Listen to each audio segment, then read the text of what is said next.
Hello, and welcome to the Rough Edges podcast with Sarah I. Fox.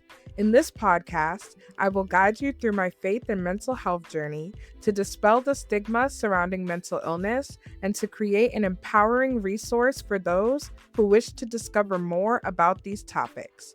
I pray that this podcast will not only bless you, but that it will bring growth and healing to our communities.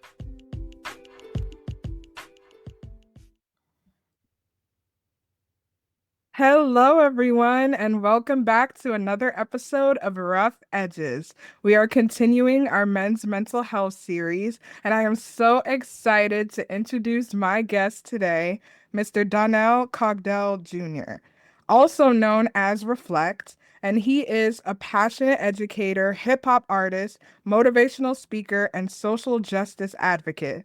He holds a BA in business management from Massachusetts College of Liberal Arts and a master's degree in biblical literature from Alliance Theological Seminary.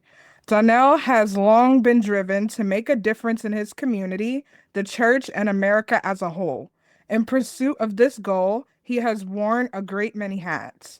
He worked for 10 years in the nonprofit sector, where he led city and federally funded youth programs. As a director, he organized three successful startups, one of which received national recognition from the Department of Labor. Donal serves as the Director of Justice at Hope Astoria Church in Queens, New York, and he has been the president of the New York City chapter of King since 2014, building it from scratch into one of the strongest chapters in the movement. Beyond all of that, Donal, or Reflect, is a powerful and insightful MC, dropping rhymes that address our nation's most pressing social issues from a biblical perspective. He has released three albums. His latest project is titled New History.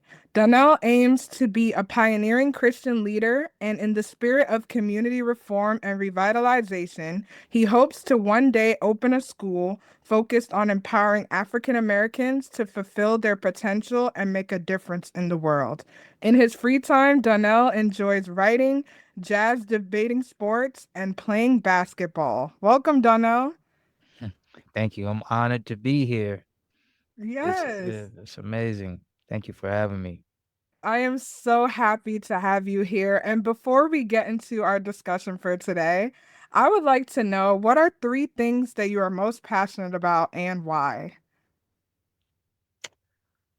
Well, three things I'm most passionate about is faith, justice, and music. I think faith, if it wasn't for God, I don't know where I would be. I've seen him transform my family, save my family from many situations, and the grace of God, you can't put a calculation on that, and you can't measure that, especially looking where I stand now at my age and seeing what I have in the journey between many different lives, many different stories. I'm really grateful for the grace of God. And I know I wouldn't have made it without him and without Jesus. He is the only thing that makes sense, Mm, especially when I look at this country, look at this nation, look where it's going. The institutions are not reliable. The leadership is not reliable. There's so many platforms that paint themselves in this halo that are unreliable. Jesus has been the most reliable one. If not for him, I do not know where I would be, given how he led his life, following the Father's ways, being a man of the people, and dying on the cross for his enemies.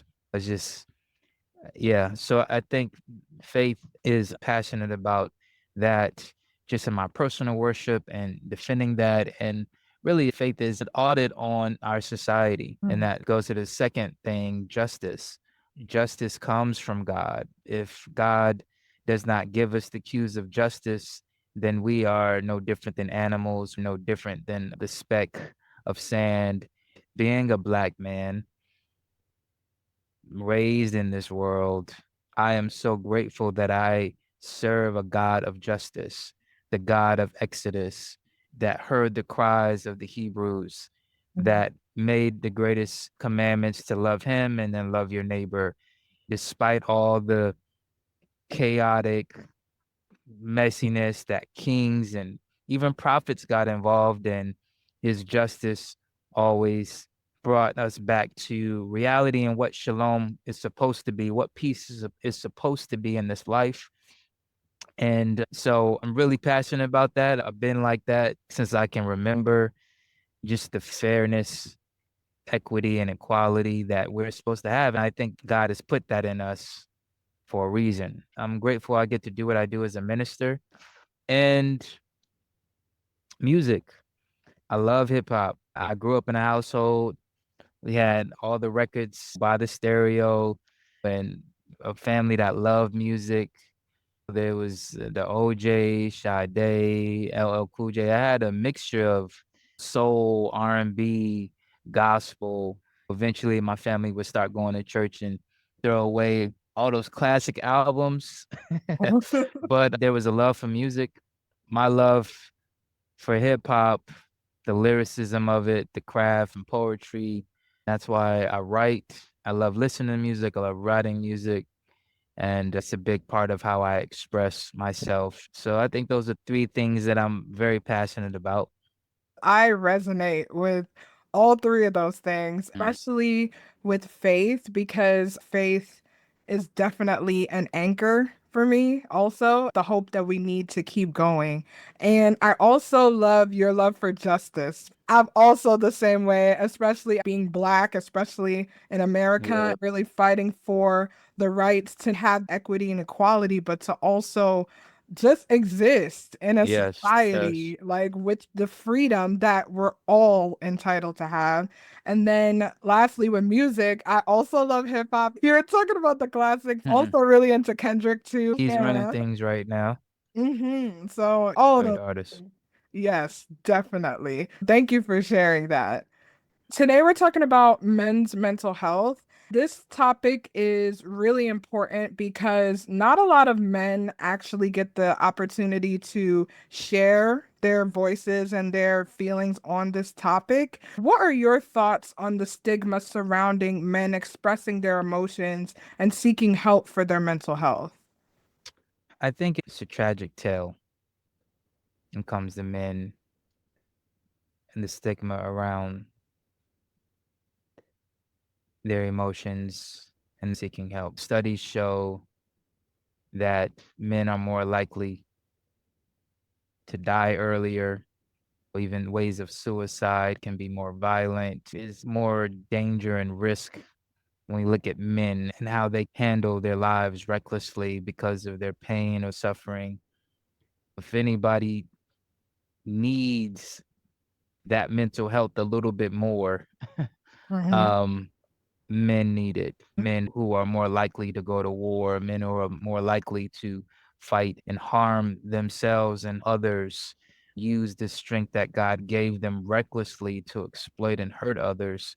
It's a sad thing that there's a stigma because men need help. I've been leading in the men's ministry for over 10 years. I know when men are going through it because they start to isolate themselves. That's the indicator that I know somebody is going through it. They disappear Mm, and go into a cave, not the man cave for enjoyment in your house, but the man cave when you go into isolation. I remember years ago, I first heard that term listening to a TD Jakes sermon. It is constant, it is rapid, it is happening. So many men are suffering in silence. And when you look at the responsibilities of these men and the people that are leaning on these men, mm, from their loved ones to their children to their parents, there is no reason why a man shouldn't be able to reach for help. It's a shame that society has pegged this stigma and not given men a license to get the type of help they need. I think men are responsible for it. I think women are responsible for it. Everybody plays a part in that dance, unfortunately, in society. It's a mm. sad thing for sure. I definitely agree with that, especially when you said that a lot of men suffer in silence.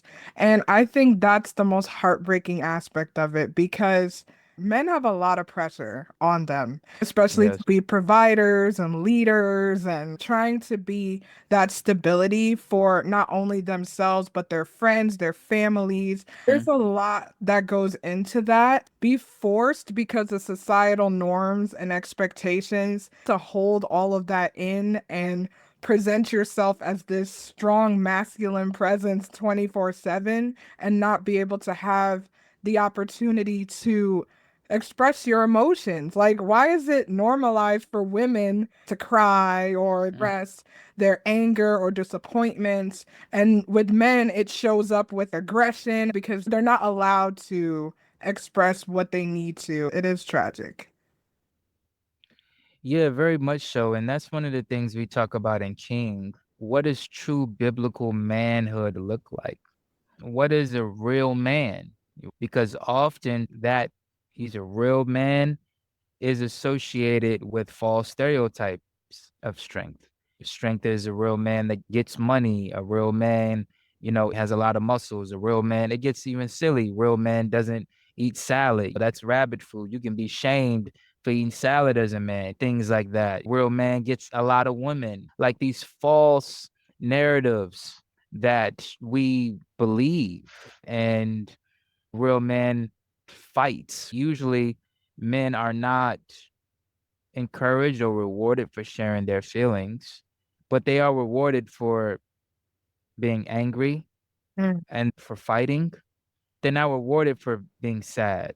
They're more punished for being sad. They're called weak. Or if they express themselves being emotional, or the new word now is sassy. People are calling men sassy for being expressive, right? These things don't represent what real manhood looks like. One of the false narratives is real men don't cry. Mm. Well, Jesus was the greatest man, and the scriptures shows that he cried. There's a whole scripture. Jesus wept, Mhm. right? He is the embodiment of the greatest, and he cried. Jesus protected. He showed self-restraint when the Pharisees and people tried to throw him off the cliff, right?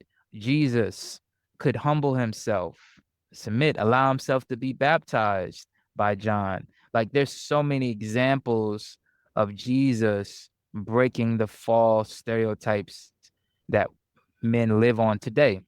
We try to counteract that stuff because a lot of times we can be driven by false narratives and trying to prove something that doesn't mean anything to God. If it doesn't mean anything to God, it can definitely be harmful for community, for those you love, and for yourself. And so that is a big thing that we try to preach often. Follow God's cues for what a real man is, not society's cues, because it changes and it's false. I definitely agree with that. And it is sad that we're beholden to false expectations or false narratives of what people should be. I love your point about looking at what does real manhood actually mean.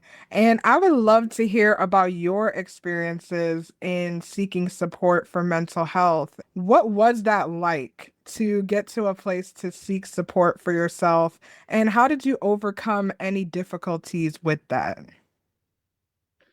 Well, my journey and where I come from, I was raised in a Black church. Our form of mental health treatment was just going to church. And that's where we would get our encouragement, our support. And I do think there's extreme value to that. But I think we didn't really understand what counseling was. I also think that there were barriers to it. When I thought about mental health counseling, the first thought was we go to church, and if you need counseling, that's for somebody really having Mhm. mental health issues, mental crisis, mental breakdown. Those are the things that you might need to be in a straitjacket for. I go to college, I learn a little bit more. There's that image of somebody laying down and the person behind them taking notes, listening to them. Those are the two images of mental health counseling. One's for the psych ward, two is for the rich, really. When I went to college and learned more about mental health counseling, what I learned was that a lot of the models were built for white men. The design, the framework, the questions wasn't necessarily designed for black people, for black men and black women, but for the life of a white man. And it didn't speak to our issues. So I discovered that one, it wasn't designed for us. And two, there's financial barriers to get to it. That was my journey. And as I've gotten older, there have been more Black mental health therapists that I've discovered. There's been more education around it to break some of those false tropes and narratives. And I think there have been more Black therapists to make it more accessible and friendly to our Mhm. culture. To answer your question, for myself, my first experience with mental health counseling was when I was working on my master's degree, and we were required to have some sessions with a mental health counselor. The purpose was that if you're going to be a minister, you need to know how to locate your internal emotions, and how can you lead and guide other people if you don't know what's going on with you. I met with a counselor and I had to take notes. I was mandated, but it was such a good experience because I realized there were things that I had never talked with people about that I talked with this mental health counselor. There was a safety there, being that this person is not really connected to any of my life. I can talk to them and get their perspective and insight on what's going on, and they're listening. It was just framework like, wow, all right, it validated some things I was going through. It helped me process. That's when I discovered this is something that's not just for anybody that's in extreme dire straits, but this is like a maintenance. This is what people need. I'm thinking about in ancient times, the king had their advisors. Everybody needs their advisors and they need space to communicate what's going on with them. From that point, and then the other space in the church that's really encouraged for counseling is marriage. So me and my wife got premarital counseling, and that was helpful individually. And as a couple, it took us some time. People may have one bad experience and then be like, oh, it's not for me, because they don't understand. This is just like anything else where you have to see what fits with you. So we gave some consultations to a few people. Maybe I liked them and she didn't feel safe, or maybe I didn't feel safe. And we were able to work and find something that was really helpful. Since then, I have wanted to get mental health counseling, but couldn't necessarily afford it. My job is not a luxurious job. I'm a minister, so I have to pay the required bills. But I think in the last couple of years, when my grandmothers passed away, they Mm. passed away 6 days apart from each other 2 years ago this month. I found myself grieving them.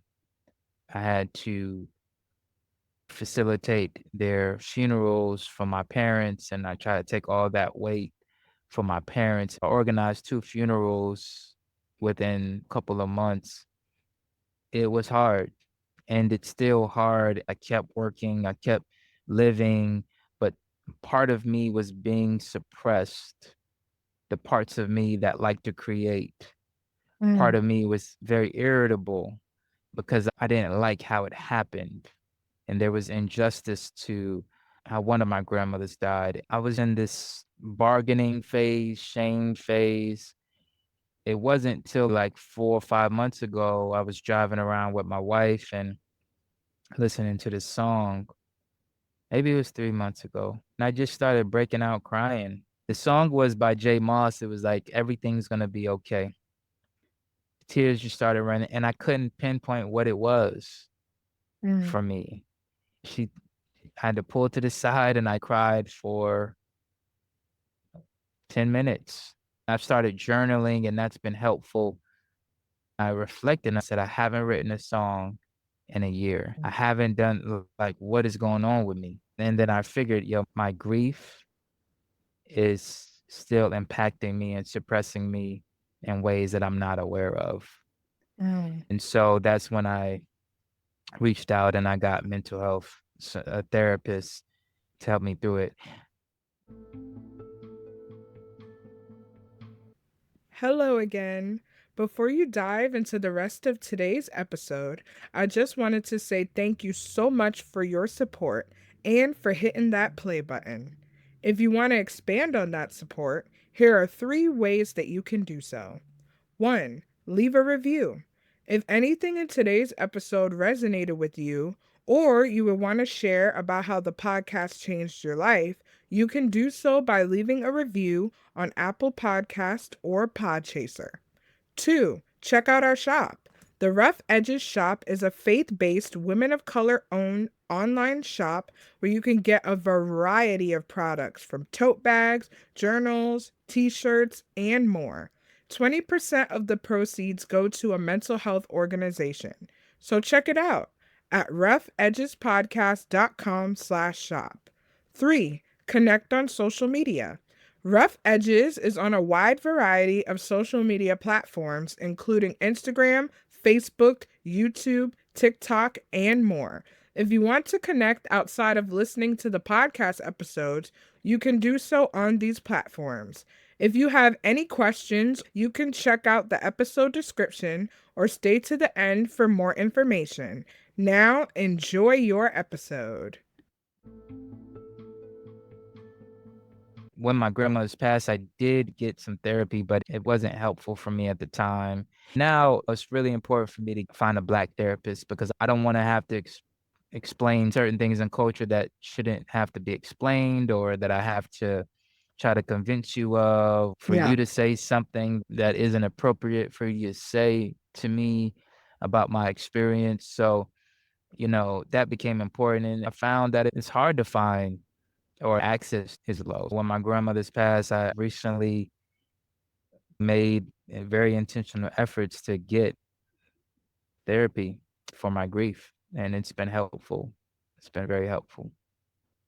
And thank you for sharing that. I'm sorry for your loss. I also want to commend you for having the courage to be intentional about seeking Mhm. help.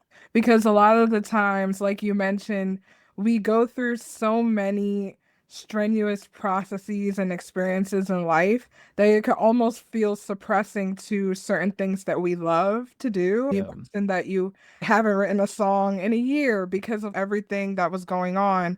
And I also want to highlight the importance of cultural competence in therapy. I Yeah. feel like that is extremely helpful, especially for someone who's learning how to navigate that experience for the very first time.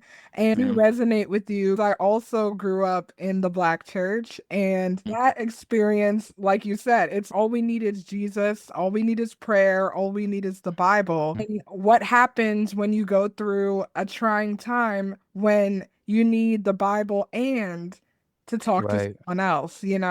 So Right. thank you for bringing that up as well. And there's also a common misconception that once you have a therapist, you got to stick with that same therapist. I thought Mhm. that initially as well when I first started therapy. I'm like, well, this is it. This is the person I have. I'm going to stick with that. Just like how you shop for a car or even when you're looking for a job with a therapist, you have to find somebody that you can trust, that understands you, that you don't have to explain 10 million things to in a Mhm. therapy Mhm. session. I really appreciate those points that you brought up. It's important, especially when we talk about what we go through and the trauma that we suffer from being in our country that doesn't embrace us well. It's important for your therapist to be able to understand that and not be Mhm. perplexed about that.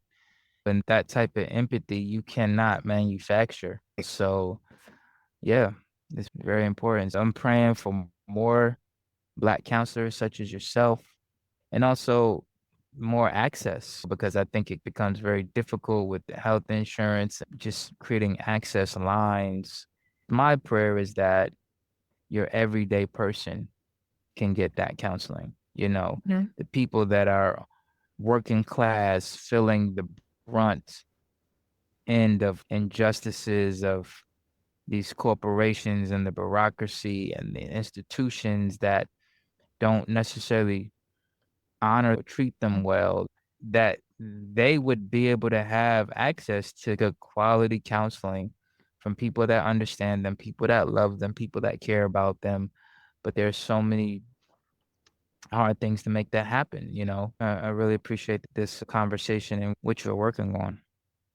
Yes, and I love how you said counselors like yourself. I'm actually working on being a forensic psychologist. So I appreciate that. I agree with you that we need to have more access, especially with financial barriers. That was a huge thing when I was first seeking therapeutic help because it's really expensive. And if you don't have insurance, there's a whole lot of layers Mhm. to it. I echo your sentiments when you say that I hope more people have access to this care. That is my hope as well. With these conversations, I hope it sparks that type of curiosity or even breaking those barriers to what's holding people back from actually receiving these services. Yes, I'm with you. We're on the same page. So, I do want to share some statistics with you that come from this website called Self Space. It's a mental health website about men's mental health. They say that 40% of men have never spoken to anyone about their mental health, and 29% of those men say that they're too embarrassed to speak about it, while 20% of those men say that there is a negative stigma. What are your thoughts on these statistics, and have any of them rang true for you? I'm curious if 40% is low. I guess it also depends on, we're talking about mental health, like, do they have to say mental health, or can they say I'm sad or expressing vulnerability? I would wonder what that conversation looks like and how they measured that mental health, how they Mhm. unpack that. I do think that it's true that this speaks to what I was saying earlier, that men suffer in silence. There's not a lot of invitation to share about what's going on with you as a man. I remember growing up, a teenager, your hormones are developing, you care much about what your peers think. A big thing was not to be soft, not to come off soft. We had ways of hardening each other. We roast each other. If you feel a way about it, that becomes the joke. Any type of vulnerability is not welcomed. You see that in your social space. We see that on the media, your strong male figures in movies, Stallone, Arnold Schwarzenegger, all these guys. What happened when their stories went through an injustice, whether their child was taken, their wives were taken? How did they respond to those injustices? They responded with vengeance, right? And evening the score. All of that is downloaded into us. And so in those movies where we look up to these guys, you know, I was a big Bruce Lee fan, but these men didn't show vulnerability. These men just felt that their value was in their hands and what they could get done. And that's where society praises us. Society praises us as if you're a man, you can get through it. You can suck it up. You don't cry. I remember, if I come home, if I get in a fight, my pops would be more concerned, did I win the fight than just the Yeah. fight. This is the norm. In some ways, it toughens me up for this cold world, but it also doesn't allow for me to speak, share, and be vulnerable. These stats speak to that. I think men have to learn that there is courage and strength and vulnerability. Hmm. And so 29% of those say they're too embarrassed to speak about it. Yeah, again, that speaks to this false idea of what we feel strength is, and this fear of vulnerability. The fear of vulnerability is reasonable because there's not a lot of safe spaces for that vulnerability. And that's a negative stigma that men and women play a part in together. We have to change the narrative, how we view and the perspectives around mental health, around expression, around vulnerability. because it's killing us. We're dying early because of it. Our marriages are breaking up. Health is affected. Jobs, like it's impacting all of our lives. So, yeah, I wouldn't be surprised if these numbers are low.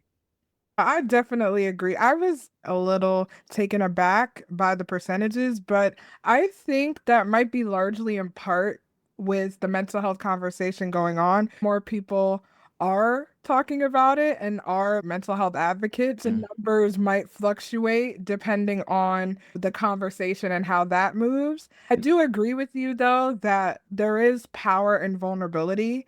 And I think a lot of people don't really notice that there's a big risk. Wise It is. about who you share your deepest, darkest secrets with. But at the same time, that vulnerability actually helps you not only put things in perspective, but it gives other people an opportunity to support you as well. So I think it's something we could work on as a society, but I do think it is important to continue seeking opportunities to be vulnerable.